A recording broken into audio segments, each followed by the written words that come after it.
Morning and welcome in today's topic. Our today's topic is recruitment sources. So, what is recruitment? So, recruitment, see, it is a process. Recruitment is a process. Yes. Process of what? See, searching for prospective employees and stimulating them to apply for job. तो stimulate कैसे होते हैं ये जो prospective employees है to apply for job job को apply करने के लिए स्टिमुलेट कैसे होते हैं ये स्टूडेंट जब उनको जॉब रिलेटेड इंफॉर्मेशन मिलेगी तो वो इंफॉर्मेशन कैसे मिलती है कि कहीं पे वैकेंसी है पर्टिकुलर कंपनी में वैकेंसी है राइट यस स्टूडेंट्स इंफॉर्मेशन कैसे मिलती है availability of job media yes advertisement very good भूमिका पल्लवी नाइस तो वही जो भी मीडिया यूज़ किया जाता है for circulating the information advertisement newspaper में हो या अभी तो टेलीविज़न पे भी एडवर्टाइजमेंट आते हैं राइट तो इन शॉर्ट की यही समझना है कि रिक्रूटमेंट मीन्स एडवर्टाइजमेंट प्लेस किया जाता है ठीक है for simplification yes Dhruv social media का यूज़ किया जाता है तो एडवर्टाइजमेंट प्लेस करना it is called recruitment okay तो एडविन फ्लिपो का डेफिनेशन देखो recruitment is a process of searching for prospective employees and stimulating them to apply for job अभी देखो रिक्रूटमेंट के सोर्सेज क्या क्या है तो सोर्सेज जो है रिक्रूटमेंट कहाँ से करना है ऑर्गेनाइजेशन से भी होता है यस्टरडे ही हमने देखा प्रमोशन का पॉलिसी होता है तो प्रमोशन वही कि हायर पोजीशन पे रिक्रूटमेंट किया जाता है किसी को राइट तो विद इन ऑर्गेनाइजेशन भी होता है और ऑर्गेनाइजेशन में नहीं मिल रहे तो फिर आउटसाइड से लिए जाते हैं ओके तो मोस्टली ना हायर पोजीशन के लिए विद इन ऑर्गेनाइजेशन ही लिए जाते हैं क्योंकि वो एक्सपीरियंस पर्सन होते हैं ऑर्गेनाइजेशन रिलेटेड जो भी टास्क है सोशल कल्चर है यस्टरडे हमने जो भी कंटेंट देखा ना तो existing employees having idea of all that that's why preference is given to internal sources okay so sources of recruitment internal sources and external sources तो इंटरनल में क्या क्या है देखो ट्रांसफर किया जाता है from one department to another या from one branch to another या फिर हेड ऑफिस से ब्रांच में ट्रांसफर किया जाता है okay transfer then retire then internal ads then promotion ये इंटरनल सोर्सेस है देन एक्सटर्नल में क्या क्या है देखो एक्सटर्नल सोर्सेस कंसल्टेंट अपॉइंट किया जाता है कोई एजेंसी को अपॉइंट किया जाता है जो एचआर एजेंसी जो अपने लिए पर्टिकुलर अपने ऑर्गेनाइजेशन के लिए एम्प्लॉयज़ का जो भी रिक्रूटमेंट का पूरा प्रोसेस है एडवर्टाइजमेंट से लेकर सिलेक्शन तक पूरा वो हम हायर किया जाता है ओके देन कैंपस रिक्रूटमेंट ये भी आपको मालूम है जो भी इंस्टीट्यूशन सर्टन एजुकेशन इंस्टीट्यूशन है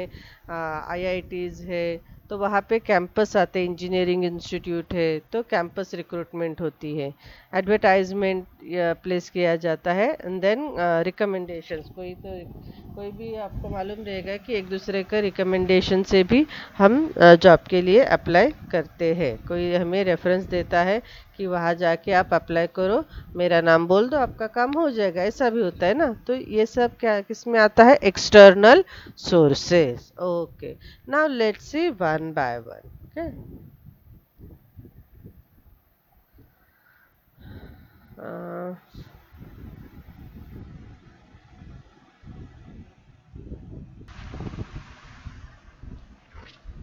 हाँ so sources of recruitment internal and external now we will see internal sources one by one transfer so vacancy in the organization filled through internal transfer so mostly internal recruitment जो किया जाता है that's for higher position in the organization. Okay, so internal transfer. So existing executives who is experienced, then capable of handling the duties. तो अपने ही organisation का कोई नया department होगा, कोई नया ब्रांच अगर लॉन्च किया है, तो वो एग्जीक्यूटिव को दूसरे ऑर्गेनाइजेशन में ट्रांसफ़र किया जाता है, that is transfer. Then second है retired managers. So certain managers, अगर मैनेजर पोजीशन के पर्सन एम्प्लॉय अगर रिटायर हो गए हैं, तो अगर कैजुअल वैकेंसी है, क्रिएट हो गया है और नया कोई फिल नहीं किया उस वैकेंसी उस प्लेस पे, तो रिटायर मैनेजर्स को क्या कॉल किया जाता है. देन सर्टन मदर भी होती है कि जो अपने बच्चों के to take care of kids early retirement ले लेते हैं. तो जब उनके बच्चे बड़े होते हैं, तो उनको भी, ऐसे एम्प्लॉयज़ को भी ऑर्गेनाइजेशन में फिर से कॉल किया जाता है. तो it is about retired managers as well as early retirement take mothers, जो मदर अर्ली रिटायरमेंट लेती है to take care of kids. Okay. Then internal advertisement. तो ऑर्गेनाइजेशन में, डिपार्टमेंट में, नोटिस बोर्ड पे या कंपनी के वेबसाइट पे एडवर्टाइजमेंट डिस्प्ले किया जाता है, that is internal advertisement. Then next है प्रमोशन. तो promotion means obviously higher position पे ही प्रमोशन होता है ना. प्रमोशन मतलब ऐसा नहीं कि जो पोजीशन पे है उसके नीचे, तो higher position. So whenever vacancy arise at higher position, तो जो विद इन कंपनी में जो भी एग्जिस्टिंग क्वालिफाइड एक्सपीरियंस पर्सन होगा, उसको हायर लेवल पे प्रमोशन दिया जाता है. तो यहाँ के क्या बोला है देखो, understudy candidate may be promoted to the post of superior. Superior के पोस्ट पे अंडर स्टडी मीन्स उसको प्रॉपर उसी पोजीशन के लिए उसको प्रिपेयर किया जाता है, तो उसको अंडर स्टडी कैंडिडेट बोला जाता है. तो जब भी superior position, higher position vacant हो जाती है, तो उसको प्रमोट किया जाता है. नाउ एडवांटेजेस देखो क्या क्या है. अगर हमें पता चलता है कि हमारे ऑर्गेनाइजेशन में हमें हायर पोजीशन पे प्रमोशन मिलता है, अगर हमारा परफॉर्मेंस बेस्ट है, तो इससे क्या होता है, इट इम्प्रूव्स मोराल. जो कंपनी के पर्सनल है, तो उनका मोराल इम्प्रूव इंक्रीज होता है कि अगर हम बेस्ट परफॉर्मेंस देते रहेंगे तो हायर पोजीशन अचीव करेंगे या ट्रांसफ़र होते रहेंगे. देन क्या बोला है, induction training. Induction training means what, जो हम जब भी नया ऑर्गेनाइजेशन ज्वाइन करते हैं ना, तो ऑर्गेनाइजेशन रिलेटेड हमें सर्टन क्या बोलते हैं, इंट्रोडक्शन जो प्रोवाइड किया जाता है, ओरिएंटेशन प्रोवाइड किया जाता है, तो उसको इंडक्शन ट्रेनिंग बोलते हैं. तो एग्जिस्टिंग एम्प्लॉय रहेगा, तो उसको इंडक्शन ट्रेनिंग प्रोवाइड करने की ज़रूरत नहीं होती है. तो ये कंपनी रिलेटेड इंफॉर्मेशन हमें प्रोवाइड किया जाता है. Then it develop loyalty. Obviously हमारे में लॉयल्टी डेवलप होती है कि हमें इसी ऑर्गेनाइजेशन में हायर पोजीशन मिलती है, तो हम उस ऑर्गेनाइजेशन के लिए लॉयल रहेंगे. आउटसाइड ऑर्गेनाइजेशन, अदर ऑर्गेनाइजेशन में बेस्ट अपॉर्चुनिटी भी दिखेगी, तो भी हम वहाँ पे टर्नओवर नहीं होंगे, या फिर हमारा एब्सेंटिज्म भी नहीं होगा, क्योंकि हमें अपना रिकॉर्ड स्ट्रॉन्ग बेस्ट बनाना है. तो लॉयल्टी डेवलप्स होती है, राइट. देन इकोनॉमिकल है. इकोनॉमिकल क्यों है, क्योंकि इस पे खर्चा नहीं करना पड़ता. No need to advertise the job in external media. Then time saving भी है. टाइम भी बचता है, क्योंकि इंटरव्यूज़ भी कंडक्ट करने की ज़रूरत नहीं होती है. इंटरव्यूज़ मीन्स हमारा एग्जिस्टिंग ही एम्प्लॉयज़ है, ऑब्वियसली बस उसका ही इंटरव्यू लेना है. अगर हम बाहर एक्सटर्नल एडवर्टाइजमेंट देते हैं, तो 200-300 हम तो देखते हैं, अगर 5 प्लेस भी होती है तो 1000 तक एप्लीकेशंस आ जाते हैं, राइट. तो उन सब का इंटरव्यू या जो भी प्रोसीजर है वो करना पड़ता है, तो उसमें टाइम जाता है. बट अपना एग्जिस्टिंग एम्प्लॉय रहेगा, तो बस उसका ही इंटरव्यू लेना है और उसको हायर पोजीशन पे प्रमोट करना है। ओके, तो these are the benefits of internal source. अभी डीमेरिट्स क्या क्या है देखो। तो देखो, हमें लगता है कि परफॉर्मेंस के बेसिस पे ही प्रमोशन होता है, बट कई प्लेस पे ऐसा है कि किसी के रेफरेंस या रिकमेंडेशन से भी प्रमोशन हो जाता है। तो क्या बोला है, देयर में भी ए बायस और पार्शियलिटी, ये हो जाता है किसमें, प्रमोशन एंड ट्रांसफर में विद इन ऑर्गेनाइजेशन अगर हो रहा है। तो जो भी हायर अथॉरिटी के क्लोज वन रहेगा तो ऑब्वियसली उसका ही प्रमोशन होगा, है ना, ऐसा ही हमें लगता है ना। ओके, देन अगर इंटरनल कैंडिडेट ही सिलेक्ट किया जा रहा है हायर पोजीशन के लिए, तो आउटसाइड जो भी आउटसाइड में कैंडिडेट है उसके पास उस पोजीशन पे जॉब करने का स्किल है, तो फिर उसको वो अपॉर्चुनिटी उसके स्किल को, इनिशिएटिव आइडियाज़ को, फ्रेश थिंकिंग या डायनामिज्म को ऑर्गेनाइजेशन में एंट्री नहीं मिलता है। Okay, then it offers limited scope for selection and there is possibility of not finding the required executives within the company. तो देखो, लिमिटेड स्कोप क्यों बोला गया है, क्योंकि एम्प्लॉयज़ जो है उसी में से सिलेक्ट कर रहे हो ना, तो इसीलिए क्या बोला है कि लिमिटेड स्कोप है। तो नॉट मतलब आपको क्वालिफाइड या एलिजिबल पर्सन मिल भी जाएगा, बट क्या बोला है, there is possibility of not finding the required executives within the company. तो जो भी, जैसे कि यहाँ पे बोला है कि देखो, इनोवेटिव आइडियाज़ वाला, फ्रेश थिंकिंग वाला, dynamism person outside outside organisation है ना, तो ऐसा पर्सन आपको विद इन कंपनी नहीं मिल सकता, लिमिटेड स्कोप है। देन इट में generate discontent among those who are not promoted, obviously. तो जिनका प्रमोशन नहीं हुआ है वो तो डिससेटिस्फाइड रहेंगे, डिसकंटेंट रहेंगे, राइट। देन नेक्स्ट क्या बोला है, it requires well maintain confidential report. तो जो भी प्रमोशन किया जाएगा परफॉर्मेंस एनालिसिस करके ही किया जाएगा। तो वेल मेंटेन, प्रॉपर बनाना चाहिए, जो भी आप कॉन्फिडेंशियल रिपोर्ट बनाते हो एम्प्लॉयज़ का, तो वो प्रॉपर बनाना चाहिए।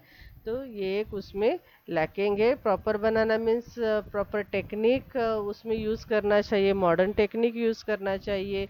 देन ओ ओवरऑल उसका एस्पेक्ट उसमें इंक्लूड करना चाहिए, वेटेज प्रॉपर देना चाहिए। तो ये सब होना चाहिए, so that right executive is promoted. Now external sources क्या क्या है देखो, कंसल्टेंट, तो कंसल्टेंट एजेंसी हायर किया जाता है and they do all the process of from recruitment to selection for the organization। तो वही organization करती है consultant. Okay, then campus recruitment, तो कंपनीज जो है रिक्रूटमेंट कमिटी, कंपनी की रिक्रूटमेंट कमिटी कैंपस, कॉलेज के कैंपस या किसी इंस्टीट्यूशन, प्रोफेशनल इंस्टीट्यूशन के कैंपस में, एजुकेशनल इंस्टीट्यूशन के कैंपस में जाके स्टूडेंट्स का इंटरव्यू उस लेती है and recruit the candidates. Okay, 3 idiot में देखा ना हमने campus recruitment. Okay, then next है एडवर्टाइजमेंट। तो न्यूज़पेपर में एडवर्टाइजमेंट इंसर्ट किया जाता है या फिर कोई जॉब रिलेटेड वेबसाइट होता है, जैसे कि naukri.com, monsterindia.com। देखो, अपने जॉब सीकर्स को क्या बोला है, मॉन्स्टर इंडिया। और कौन सा ऐसा .com है क्या बच्चों, बताओ, जहाँ पे जॉब रिलेटेड इंफॉर्मेशन या न्यूज़ प्लेस किया जाता है। Yes yes, LinkedIn, very good Bhumi, LinkedIn पे भी होता है। Yes Seema, link app, LinkedIn, right right. And any other? Yes, और कहाँ पे? आई थिंक बॉयज़ लोगों को कुछ आइडिया नहीं है। इंटरशाला, नाइस, पूजा, shine.com, very good very good. तो ये सारे वेबसाइट्स है जहाँ पे जॉब रिलेटेड, अपना job, Pallavi, very good Pallavi, तो उस पर जॉब रिलेटेड इंफॉर्मेशन दिया जाता है। चलो सैम की तरफ से एक आया, वर्क इंडिया, बॉयज सब बिजनेसमैन है। अरे बिजनेसमैन को भी मालूम होना चाहिए ना कि एम्प्लॉयज कहाँ मिलेंगे अपने लिए, राइट ध्रुव? तो नौकरी के जो भी डॉट कॉम है वो मालूम होना चाहिए, नहीं तो एम्प्लॉयज नहीं मिलेंगे। ओके ओके, यस यस, नौकरी डॉट कॉम, यस नेहाल। तो ठीक है, तो ऐसे वेबसाइट हमें मालूम होना चाहिए, तभी हम अपने लिए एम्प्लॉय सर्च कर सकेंगे, हंट कर सकेंगे। अच्छा अच्छा, ध्रुव पहले बिजनेस चलाएगा, ओके ओके। नेक्स्ट है रिकमेंडेशंस। सो कंपनी में also recruit executives on the basis of, तो कोई तो रिकमेंड करता है, एग्जिस्टिंग मैनेजर है अपने पहचान वाला कोई, उसको रिकमेंड करता है, रेफरेंस देता है उसका, राइट? तो recommendation. Then other external sources क्या क्या है देखो यहाँ पे, head hunting, then deputation of personal by parent company की तरफ से पर्सनल अपॉइंट या डिप्यूट किए जाते हैं। अब ये हेड हंटिंग क्या होता है देखो, तो आपको नाम से ही समझ में आ गया होगा, head hunting means talent hunting, है ना? तो जो टैलेंट हमें कौन से पोजीशन के लिए चाहिए, ऑब्वियसली हायर पोजीशन के लिए चाहिए, एग्जीक्यूटिव टाइप पोजीशन के लिए चाहिए। तो फिर हेड हंटिंग करना, जो भी उसके वेज रहेंगे, वो कंपनी जिस टाइप का एग्जीक्यूटिव अपॉइंट करना चाहते हैं अकॉर्डिंगली फिर वो या तो कॉन्टेस्ट करवाते हैं, कंपटीशन करवाते हैं, ग्रुप डिस्कशन करवाते हैं, एंड हेड हंटिंग किया जाता है। सो these are the various external sources of recruitment. Okay, अभी एक्सटर्नल के सोर्सेज का एडवांटेजेस क्या है देखो, लेस बायस रहेगा क्योंकि आउटसाइड से आ जाएगा person. Then encourage outside candidates talent and innovative ideas, तो आउटसाइड कैंडिडेट के जो भी इनोवेटिव आइडियाज है, टैलेंट है, उसको अपॉर्चुनिटी मिल जाती है। देन वाइडर स्कोप है, बाहर से बहुत सारे एम्प्लॉयज अप्लाई करेंगे, तो wider scope in selection, and it does not require confidential record, तो ये सब आउटसाइडर है तो उनके कॉन्फिडेंशियल रिकॉर्ड हमें कहाँ से मिलेंगे, राइट? तो बनाने की जरूरत नहीं है। डीमेरिट्स क्या है देखो, इट अफेक्ट लॉयल्टी, ऑब्वियसली अगर इंटरनल लोगों को अपॉर्चुनिटी दिया जाता है तो लॉयल होते हैं, उनको अपॉर्चुनिटी नहीं मिलता है तो फिर वो लॉयल नहीं होंगे, उनको लगता है यहाँ वेट करूँ प्रमोशन का तो मुझे बाहर इसे best opportunity and within short period मिल सकती है ना? तो लॉयल्टी अफेक्ट करता है। देन आउटसाइडर पर्सन है तो उनको कंपनी रिलेटेड पूरा डिटेल बताना है, तो इंडक्शन ट्रेनिंग करना है। देन टाइम कंज्यूमर इन सब का टेस्ट इंटरव्यूज लेना, तो इसके लिए टाइम ज़रूरी, बहुत सारा टाइम कंज्यूम किया जाएगा, एंड एक्सपेंसिव भी है, एडवर्टाइजमेंट एंड अदर सब, ये टेस्ट के इंटरव्यूज के लिए भी एक्सपेंसेस इनकर्ड होता है, that's why it is a expensive. So this is all about internal external recruitment sources.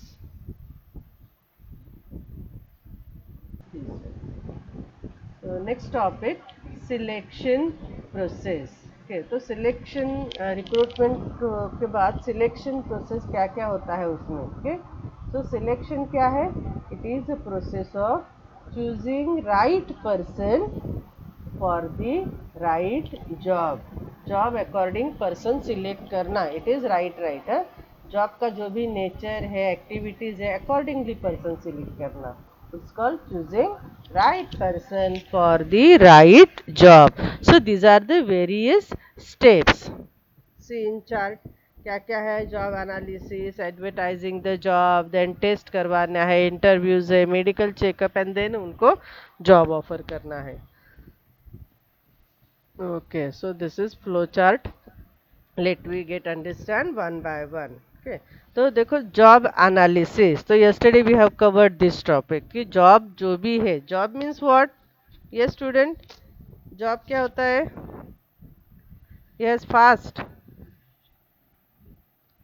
What is job?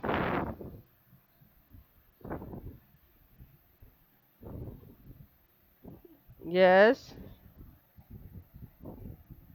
Task, duties, responsibilities. Sum total of task. Yes, task assigned. Yes, Bhumi, very good.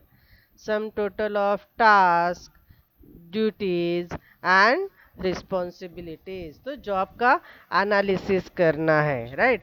तो job का analysis करके क्या पता चलता है? Yes, job का, yes माधुरी, right, Snehal, very good. तो job analysis करके हमें जॉब का एक्टिविटीज, नेचर, वो सब पता चलता है, उसको हम जॉब डिस्क्रिप्शन बोलते हैं। और दूसरा है कि उसके लिए क्या क्या क्वालिटीज वाले पर्सनल चाहिए, दैट इज जॉब स्पेसिफिकेशन। तो जॉब एनालिसिस करके job description and job specification का आइडिया आ जाता है। ओके, देखो, job analysis helps to advertise the job, है ना? Then by clearly stating, advertisement में हम क्लियरली बता सकते हैं, मेंशन कर सकते हैं duties, qualification, experience, salary, and फिर अकॉर्डिंगली जिसके पास वो रहेगा, अकॉर्डिंगली वो कैंडिडेट अप्लाई करेगा। देन नेक्स्ट है, जॉब एनालिसिस कर दिया, जॉब रिलेटेड हमें इंफॉर्मेशन मिल गया, डिस्क्रिप्शन मिल गया, स्पेसिफिकेशन मिल गया। नेक्स्ट है कि अभी आप एडवर्टाइजमेंट दे दो, किसी मीडिया में दे दो, तो आप ब्रॉडकास्टिंग सिलेक्ट कर रहे हो या न्यूज़पेपर प्रिंट मीडिया सिलेक्ट कर रहे हो, सोशल मीडिया सिलेक्ट किया है एडवर्टाइजिंग के लिए, तो अकॉर्डिंगली एडवर्टाइज करो। Okay, then initial screening. So advertise करने के बाद बहुत सारे एप्लीकेशंस आते हैं, राइट? बट सबको आप अप्रोच नहीं कर सकते हो, तो पहले इनिशियल स्क्रीनिंग करना है। स्क्रीनिंग करना है मतलब उनका क्या क्या देखना है। देखो, आपको अभी क्वालिफिकेशन मालूम है, स्पेसिफिकेशन मालूम है, क्या रिक्वायर्ड है, तो प्रॉपर स्पेसिफिकेशन जिनका मैच होता है उन्हीं को आपको अप्रोच करना है। तो आपको क्या क्या क्या स्क्रीनिंग करना है? देखो, इनिशियल स्क्रीनिंग में जो भी आपने एक्सपीरियंस एक्सपेक्टेड है, एज, क्वालिफिकेशन, फैमिली बैकग्राउंड, तो इन सब का इनिशियल स्क्रीनिंग करना है। Okay, then application blank. ये जो एप्लीकेशन ब्लैंक है ना, तो एक स्टैंडर्ड फॉर्मेट होता है हर ऑर्गेनाइजेशन का। जो सीवी हम एप्लीकेशन करते हैं ना, तो हम अपना फॉर्मेट यूज़ करते हैं, या जो भी बायोडेटा बनाते हैं हम अपना यूज़ करते हैं, राइट? कहीं पे एज लिखा होगा, कहीं पे क्वालिफिकेशन लिखा होगा, कहीं पे स्किल्स लिखे होंगे, राइट? तो ये कंपनीज ना अपना उनका एक स्टैंडर्ड फॉर्मेट बनाते हैं, it is called application blank. तो उसमें सेम प्लेस पे जो भी इंफॉर्मेशन रिक्वायर्ड है वो हम फिल करते हैं। So it is company's format to obtain standard information of every candidate, biographic, academic, reference, work, proper place होता है उसी पे हम मेंशन करते हैं, तो एक सिमिलरिटी या स्टैंडर्डनेस आ जाता है, राइट? तो it is called application blank. Then क्या होता है, टेस्ट करवाए जाते हैं। जो एम्प्लॉयज़ अभी एक एक प्रोसीजर पार किए जा रहे हैं, तो वहाँ पे तक जो टेस्ट तक सर्टन एम्प्लॉयज़ आ जाते हैं, तो पर्सनैलिटी टेस्ट किया जाता है, intelligent, performance and stress test, तो वेरियस टेस्ट उन पे किए जाते हैं, टेस्ट लिए जाते हैं उनका।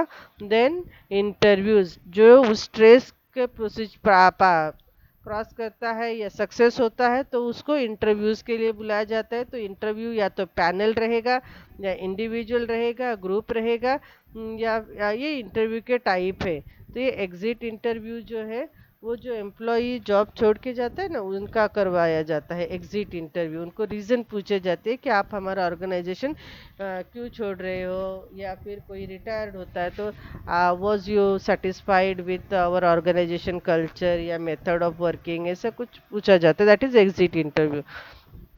तो वेरियस टाइप्स ऑफ इंटरव्यूज़ है, तो इंटरव्यूज़ लिए जाते हैं। तो इसमें क्या है, ऑब्वियसली इंटरव्यूज़ में जो भी प्रोस्पेक्टिव एम्प्लॉयज़ है उसके व्यूज़, आइडियाज़, ओपिनियंस, वो सब एक्सचेंज होता है between the candidate and interviewer.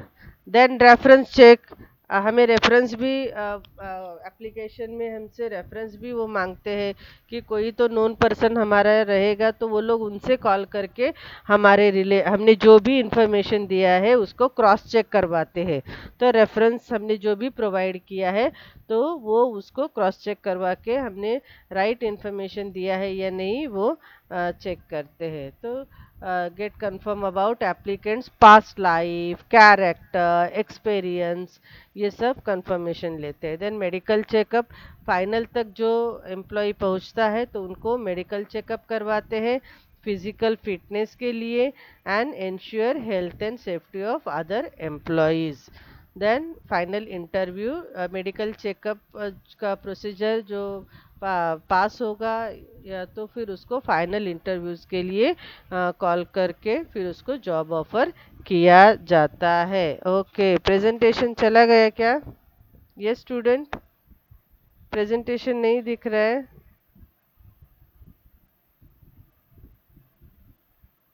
Okay. So next topic is recruitment and versus selection. So it is for reference, है ना? तो reference का आप मतलब आपको समझने के लिए डिफरेंस के रिक्रूटमेंट और सिलेक्शन में क्या डिफरेंस है ये समझने के लिए। तो रिक्रूटमेंट अभी आपको समझ में आया कि सर्चिंग फॉर प्रोस्पेक्टिव एम्प्लॉयज़, है ना, एडवर्टाइजमेंट देना। तो सर्चिंग प्रोस्पेक्टिव एम्प्लॉयज़ और स्टिमुलेट करना है उनको। और ये क्या है, सिलेक्शन, ये अभी चूजिंग है। ये सर्चिंग था तो ये चूजिंग है, ये डिफरेंस है। Choosing most suitable candidate from those, जिन्होंने यहाँ पे अप्लाई किया है, from those who apply for job. Then next क्या है अपना टॉपिक, देखो, techniques of e selection. E selection means what? Yes, e selection means, e selection,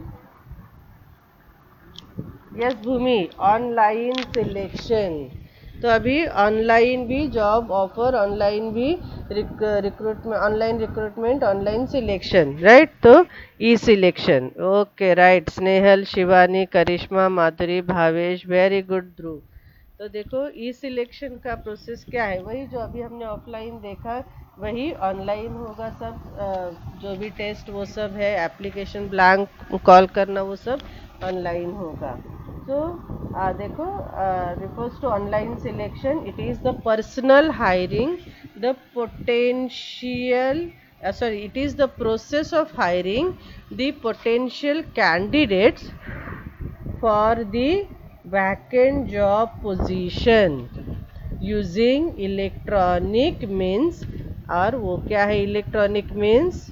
yes, yes, internet. तो इंटरनेट का यूज़ करके कैंडिडेट को हायर करना। तो अभी देखो क्या क्या है उसके मेथड। ऑनलाइन एप्लीकेशन रहेगा, राइट? तो एम्प्लॉय ऑनलाइन एप्लीकेशन करेगा। देन कीवर्ड सर्च, तो आपको जो भी जॉब के लिए एप्लीकेशन करना है तो आप अपना जो भी इसेंशियल क्वालिफिकेशन रहेगा तो वो उसको आप हाईलाइट करोगे, that is called keyword search. जैसे कि आप आपके डिग्री करते हो, एमबीए किया आपने स्पेशली इन मार्केटिंग। एमबीए तो बहुत सारे होते हैं, फाइनेंस में होते हैं, एचआर में होते हैं, एजुकेशन में होते हैं। आपने जो भी किया है तो वो हाईलाइट करोगे।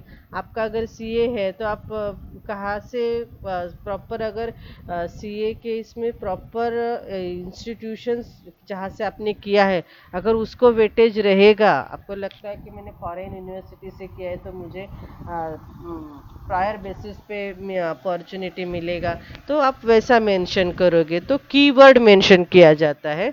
देन नेक्स्ट क्या है, ऑनलाइन टेस्ट कराएंगे, परफॉर्मेंस टेस्ट, एप्टीट्यूड टेस्ट, तो ये सब ऑनलाइन किए जाएंगे एम्प्लॉयज़ के। देन ऑनलाइन इंटरव्यूज़ भी कंडक्ट किए जाते हैं, फॉर्मल इनफॉर्मल इंटरव्यूज़। तो अभी आपने ये सब एक्सपीरियंस किया होगा, जहाँ भी आप जॉब के लिए पहले अप्लाई करते हो तो ऑनलाइन वो लोग आपका इंटरव्यू लेते हैं, देन आपको कॉल करते हैं, राइट? तो formal informal interviews, individual and group interviews, ये इंटरव्यूज़ के टाइप है। तो कौन से भी टाइप में वो लोग उनका अपना इंटरव्यू कंडक्ट करेंगे। तो वीडियो कॉन्फ्रेंसिंग टेक्नोलॉजी यूज़ किया जाता है। और अभी आपको मालूम है जूम है, अपना अभी जो गूगल मीट है या तो अपना दूसरा लेक्चर किस पे सिस्को वेब है और माइक्रोसॉफ्ट मीट है, तो इसमें भी अभी इंटरव्यू के लिए ये सब यूज़ किए जाते हैं। तो पहले तो सिर्फ वीडियो कॉन्फ्रेंसिंग टेक्नोलॉजी ही था, जैसे कि Skype video call, WhatsApp video calling, यही होते थे, है ना। अभी तो ऑप्शन और बढ़ गए हैं। देन रेफरेंस चेक करना है तो वो भी ऑनलाइन। वैसे तो ऑफलाइन इंटरव्यू में भी ऑनलाइन रेफरेंस ही चेक करते थे, है ना, कांटेक्ट करके जिनके भी हमने रेफरेंस दिए हैं उनको कॉल करके ही पूछते थे, उनको थोड़ी फिजिकली ऑर्गेनाइजेशन में कॉल किया जाता था, प्रेजेंट होना पड़ता था, नहीं ना, ऑनलाइन। तो ऑनलाइन इंटरव्यू में भी ऑनलाइन रेफरेंस चेक होता है, ऑफलाइन में भी ऑनलाइन ही होता है। Then final online interview. तो फाइनल इंटरव्यू देखो, बिफोर जॉब ऑफर को फाइनल इंटरव्यू बोला गया है। तो उसके लिए क्या करते हैं, पैनल ऑफ एक्सपर्ट या एग्जीक्यूटिव्स का पैनल बुलाया जाता है, पैनल होता है, और वो लोग मिलके जो प्रोस्पेक्टिव कैंडिडेट है जिसको अभी ये सब प्रोसीजर टेस्ट वो सब करवाया है, तो उसको इंटरव्यू के लिए बुलाया जाता है और उसको जॉब्स के जो भी कंडीशंस वो सब है वो सब डिस्कस करके फाइनलाइज किया जाता है, मीन्स जॉब ऑफर किया जाता है। तो अभी एडवांटेजेस देखो, कॉस्ट इफेक्टिव है ऑब्वियसली ना, ऑफिस में बैठ के किसी को बुलाना नहीं है, किसी का चाय पानी का खर्चा नहीं करना है, तो लॉट ऑफ टाइम भी सेव हो रहा है, मनी भी सेव हो रहा है। और एम्प्लॉयर को जो एफर्ट करना पड़ता था कि अभी इतने सारे कैंडिडेट आएंगे, उनको बैठने के लिए जगह चाहिए, फिर ये ऑफिस वो ऑफिस, तो सारे एफर्ट जो है वो सेव हो जाते हैं। देन हमारा भी सिर्फ एम्प्लॉयर का नहीं, जो कैंडिडेट है इंटरव्यू है उसका भी टाइम एंड एफर्ट सेव होता है, क्योंकि उसको ट्रैवलिंग करके कहीं और जाना नहीं है, घर बैठ के दुनिया के किसी भी कोने के जॉब के लिए वो इंटरव्यू दे सकता है। Then information of vacancy can reach to wider section, है, ज़्यादा से ज़्यादा लोगों तक, पोटेंशियल कैंडिडेट तक वैकेंसी रिलेटेड इंफॉर्मेशन पहुंच सकती है। Then there is a wider choice, बहुत सारे कैंडिडेट अप्लाई करेंगे तो फिर ऑर्गेनाइजेशन को भी वाइडर चॉइस रहेगा, selection of candidate from the distant geographical location. Then facilitate right selection of right people. Then online selection online selection helps the potential employers to weed out unqualified candidate in an automated way. Automated way मतलब जो unqualified candidates है उनको call ही नहीं करेंगे, है ना, अपने list से निकाल देंगे। Then online ads of vacancies have a longer life as compared to ads in, हाँ, तो ये आपको एडवर्टाइजिंग में आप लोग पढ़े हो कि जो भी मीडिया में ऐड दिया जाता है तो वहाँ पे फॉर ए लॉन्गर पीरियड तक अवेलेबल रहता है। तो यही बोला है कि उस ऐड का जब तक वैकेंसी फुलफिल नहीं होती है तब तक वो ऐड रहेगा। Then potential employer can modify the vacancy ad, कभी भी वैकेंसी का जो ऐड है वो मॉडिफाई करेगा, चेंजेस उसमें करेंगे। देन डिसएडवांटेज क्या है देखो, potential employers cannot Holi rely on E selection, it is advisable, बस उन्होंने यही बोला है कि ई सिलेक्शन प्रोसेस पे पूरा रिलायबल नहीं रहना है, तो at least one face to face interview होना चाहिए। Then it is difficult to screen lakhs of application, तो स्क्रीनिंग करना है तो लैक्स ऑफ एप्लीकेशन स्क्रीन करना डिफ़िकल्ट है। तो क्या बोला, नेक्स्ट क्या है, ऑनलाइन एप्लीकेशन, हाँ बस ये अपने इंडिया को यही प्रॉब्लम होता है कि हमें पर्सनल टच लैक होता है। देन ये तो हम ऑनलाइन शॉपिंग के लिए भी बोलते हैं ना कि पर्सनल टच लैकिंग है। Then there is a possibility of proxy candidates, या ये होता है अगर ऑनलाइन टेस्ट वो सब करते हैं, एग्ज़ाम लेते हैं, तो कोई भी प्रॉक्सी कैंडिडेट होता है यहाँ वहाँ पे रहेगा जो बेस्ट एग्ज़ाम देगा, या फिर वो हमने इसमें मुन्ना भाई एमबीबीएस में देखा था, राइट स्टूडेंट, कि जो कैंडिडेट है उसको कुछ आता नहीं है बट दूसरा जो है वो उसको पूरा इन्फॉर्मेशन प्रोवाइड करता है, तो ऐसा भी होता है. देन ऑनलाइन इंटरव्यूज में फाइंड इट डिफिकल्ट टू जज the clarity the body language of candidate due to poor or low resolution of internet. तो बॉडी लैंग्वेज कैंडिडेट की समझ में नहीं आ सकती अगर ऑनलाइन इंटरव्यू करते हैं तो. There are cases of fake online applications. तो ऐसा भी हो सकता है कि कोई भी फेक एप्लीकेशन डालता है और जो एम्प्लॉयर है फिर उसका उसमें स्क्रीनिंग करना, उसका टेस्ट करवाना, इस सब में lot of time, effort and money भी वेस्ट हो जाता है. So with this we have finished this topic and we end our first chapter. Thanks students.